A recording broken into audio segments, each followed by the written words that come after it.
കൊച്ചി തൈക്കുടത്ത് മാമോദീസ ചടങ്ങിനിടെ ഏറ്റുമുട്ടിയ ഗുണ്ടകൾക്കെതിരെ പോലീസ് സ്വമേധയാ കേസെടുത്തു. ഭായി നസീർ, വിനു ജോസഫ്, തമ്മനം ഫൈസൽ എന്നിവരുൾപ്പെടെ 10 പേർക്കെതിരെയാണ് കേസ്.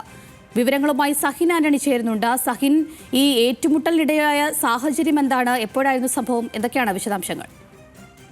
അഞ്ജലി, ഇന്നലെ വൈകുന്നേരമായിരുന്നു ഇത്തരത്തിലുള്ള ഒരു ഗുണ്ടാക്രമണം കൊച്ചിയിൽ നടന്നത്. 2 ഗുണ്ടാ സംഘങ്ങൾ ചേരിതിരിഞ്ഞ് ഏറ്റുമുട്ടുകയായിരുന്നു.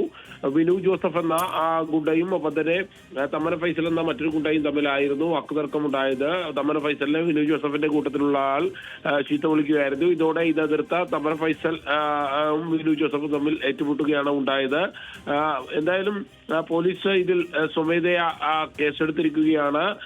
ഇപ്പോൾ 10 പേർക്കെതിരെയാണ് കേസ്. ഗുണ്ടാ നേതാവായിട്ടുള്ള ഭായ് നസീർ, ബിനു ജോസഫ്, തമ്മന ഫൈസൽ തുടങ്ങി 10 പേർക്കെതിരെയാണ് പോലീസ് സംഘം ചേരൽ, അക്രമം അഴിച്ചുവിടൽ, ഗൂഢാലോചന തുടങ്ങിയ വകുപ്പുകൾ ഉൾപ്പെടുത്തി കേസെടുത്തിരിക്കുന്നത്. അഞ്ജലി, ശരി, വിവരങ്ങൾ നൽകിയത് സഹിൻ ആന്റണിയാണ്.